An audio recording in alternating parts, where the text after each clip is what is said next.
Hello प्यारे बच्चों। आज हम बात करेंगे मैथमेटिक्स के उन कॉन्सेप्ट के बारे में जिनसे बहुत सारे बच्चे क्या करते हैं, घबराते हैं। देखा और टॉपिक देखा, मैथमेटिक्स का देखा कि बस अब नहीं हो रहा है।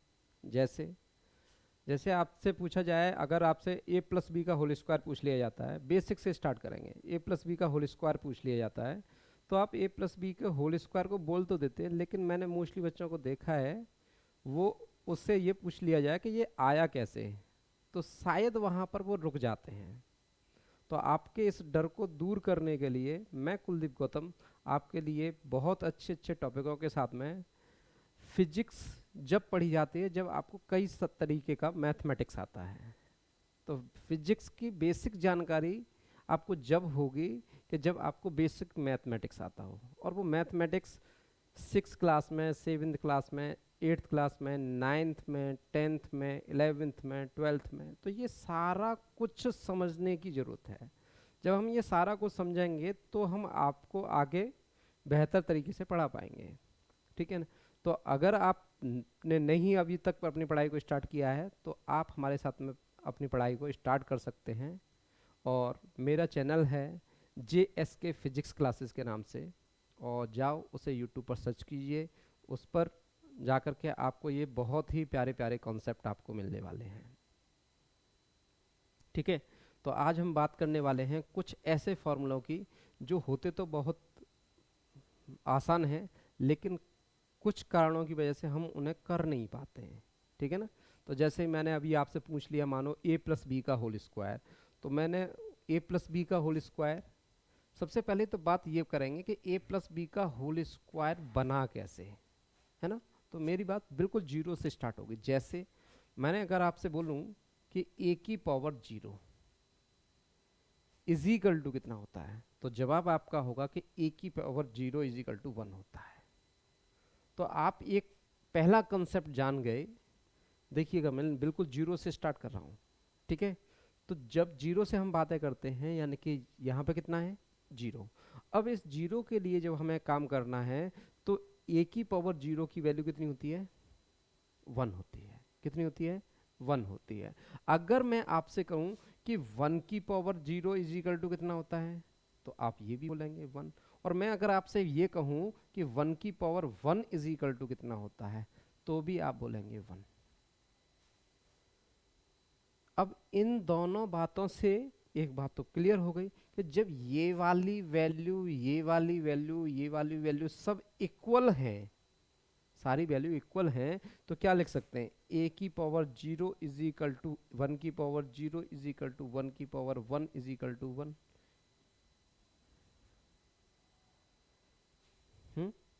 तो मैथमेटिकली क्या होता है, मैथमेटिकली ये वाली बात, जब इनके बेस क्या हैं, इक्वल हैं, तो इनकी पावर इक्वल होंगी। जैसे वन की power zero is equal to one की पावर वन होना चाहिए।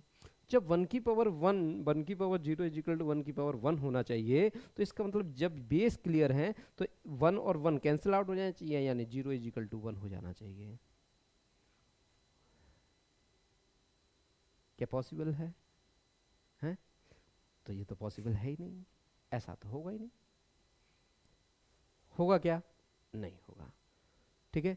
तो ऐसे क्वेश्चंस को करने के लिए क्या करते हैं, ऐसे क्वेश्चंस को करने के लिए अगर हमको, तो हम इसमें कुछ नए कंसेप्ट लगाते हैं।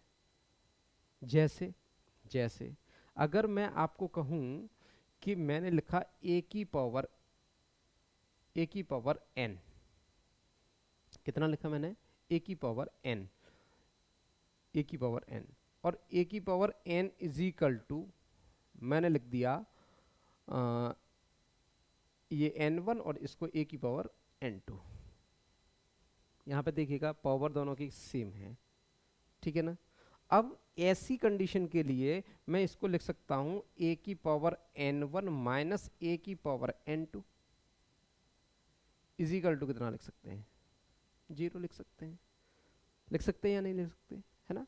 अब क्या है कि जब इसकी वैल्यू जब आपस में इक्वल होंगी, तो इसे समझने के लिए थोड़ा सा मुझे आपको एक चीज़ और समझानी पड़ेगी कि मैं अगर दोनों साइड में लॉग लेता हूं, तो लॉग ए की power N one is equal to log a की पावर n2 होगा या नहीं होगा, है ना।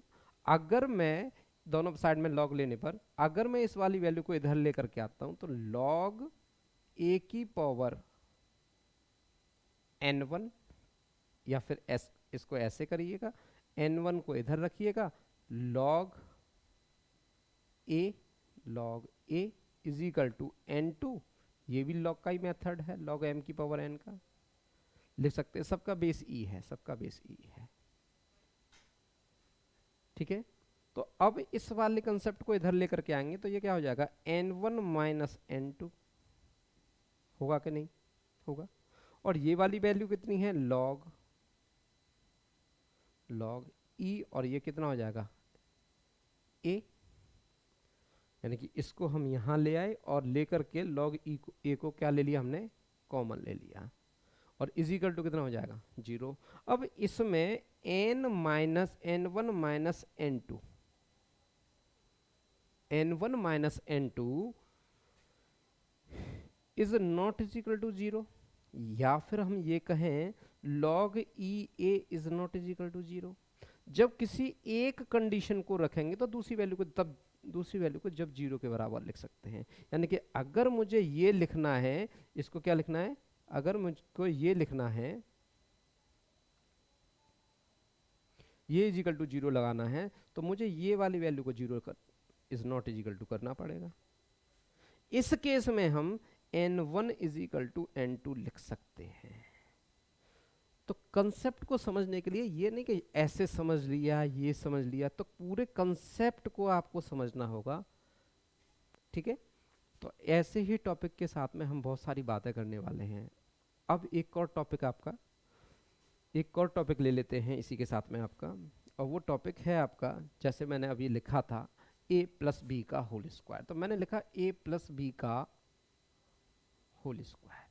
इस बात को समझने के लिए ये होल स्क्वायर कैसे आया, तो पहले तो ये समझो कि इसका मतलब क्या हुआ। अगर दो वैल्यू आपकी a और b हैं और इन दोनों को हमको ऐड करना है, तो पावर लगती कैसे है, तो इसको हम जैसे अभी लिखा था 0, तो इसका मान, इसकी वैल्यू कितनी हो जाएगी 1 हो जाएगी। अब मैं लिखूं a प्लस बी की पावर 1, तो इसकी भी वैल्यू क्या हो जाएगी a प्लस बी। समझ में आया। उसी तरीके से a प्लस बी का ये 1, यहाँ पर 2, तो अगर 2 लिखेंगे तो कितना हो जाएगा a plus b into a plus b. यही तो किया है हमने, a plus b into a plus b. अगर ये वाली बात ऐसे लिखी जा सकती है तो इसको कैसे सॉल्व किया जा सकता है, इसका a से मल्टीप्लाई, यानी कि a इंटू ए, तो ए स्क्वायर बन जाएगा, प्लस a का b से मल्टीप्लाई ए बी बनेगा, प्लस b का a से मल्टीप्लाई ए बी बनेगा, प्लस बी स्क्वायर। तो इन दोनों को कैलकुलेट करेंगे तो आप a square plus b square plus 2ab, उन सभी बच्चों के लिए है ये जो मैथमेटिक्स से डरते हैं, जो मैथमेटिक्स न होने की वजह से किसी भी के मैथमेटिक्स नहीं आता, और हम किसी भी कंपटीशन को कैसे देंगे, हम किसी भी बात को कैसे पढ़ेंगे, हम फिजिक्स को कैसे पढ़ेंगे, हम दूसरी सब्जेक्टों को कैसे पढ़ेंगे।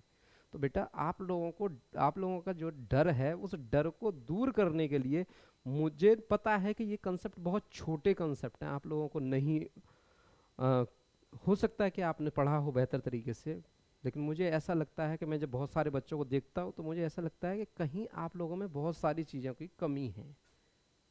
तो जिस चीज़ को दूर करने के लिए, बहुत जो जानते हैं वो बहुत अच्छा है, जो नहीं जानते ये उनके लिए है, ठीक है। अभी इसी क्वेश्चन को करने से आपके पास में बहुत सारे क्वेश्चंस तैयार हो गए।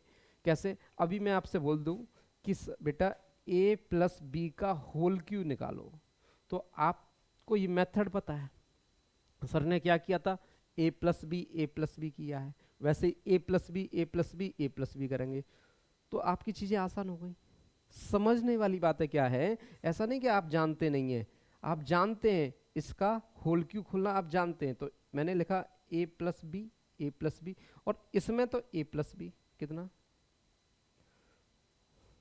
समझ में आया, a प्लस बी 3 टाइम्स। तो क्यों ना हम इन दोनों को एक साथ लिख दें, क्योंकि ये तो हम जानते हैं, ए प्लस बी का होल स्क्वायर प्लस, सॉरी, ए प्लस बी का whole square into a plus B.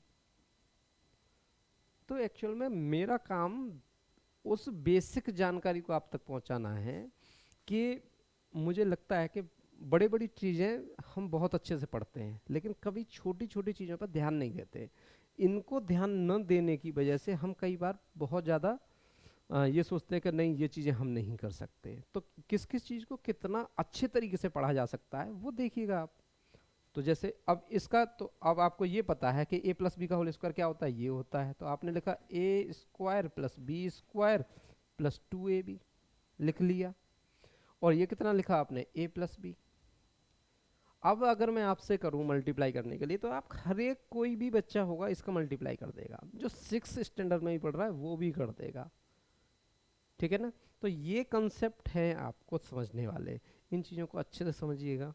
तो ये कितना होता है ए, तो ए क्यू प्लस इसका इससे मल्टीप्लाई करेंगे तो ए बी स्क्वायर प्लस इसका इससे मल्टीप्लाई करेंगे तो 2ab स्क्वायर। अब इसका इससे करेंगे मल्टीप्लाई तो कितना हो जाएगा, प्लस का ए स्क्वायर बी, ये कितना हो जाएगा प्लस का बी क्यू और प्लस का 2ab स्क्वायर, ठीक है। चलिए मैं यहाँ लिख लेता हूँ इस वाली बात को, कितना हो जाएगा a cube plus b cube plus, अब ध्यान से समझिए, ए स्क्वायर बी और ए स्क्वायर बी, यहाँ पर आपको मिस्टेक हो गई, यहाँ ए करना चाहिए, क्या करना चाहिए, ए करना चाहिए।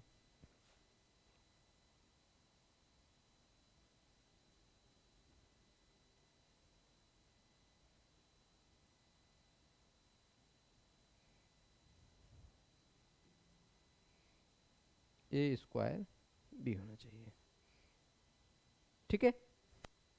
तो ए स्क्वायर बी, तो ये 2a स्क्वायर बी और ये ए स्क्वायर बी मिलकर के कितना हो जाएगा 3a स्क्वायर बी प्लस ये कितना हो जाएगा 2a स्क्वायर बी और ये मिलकर के कितना हो जाएगा 3ab स्क्वायर, 3ab स्क्वायर।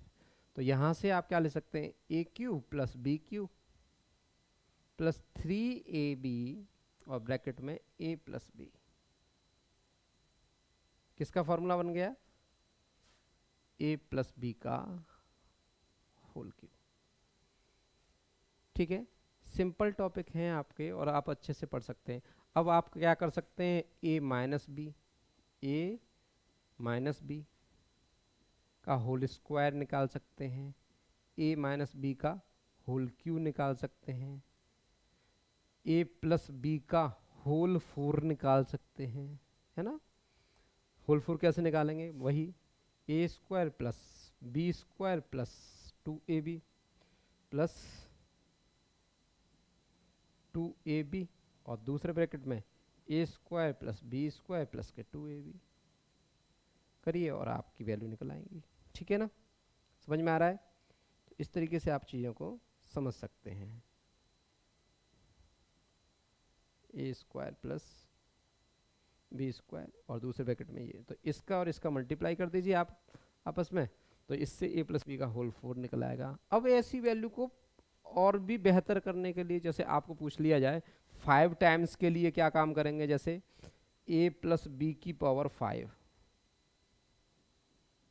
ये करना है अब आपको। तो अब आपको क्या आना चाहिए, ये तो आपसे आएगा ही नहीं।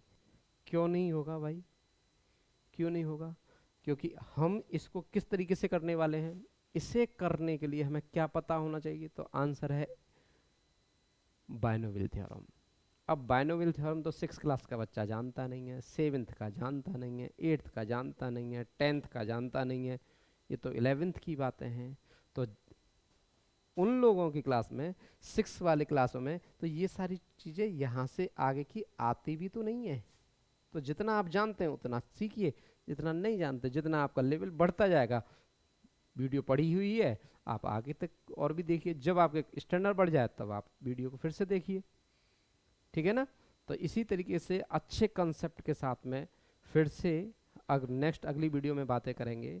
तो ये छोटी छोटी वीडियो बनाएंगे हम, जिससे वो बेहतर चीज़ें आप तक छोटी छोटी वीडियो में पहुंच सकें।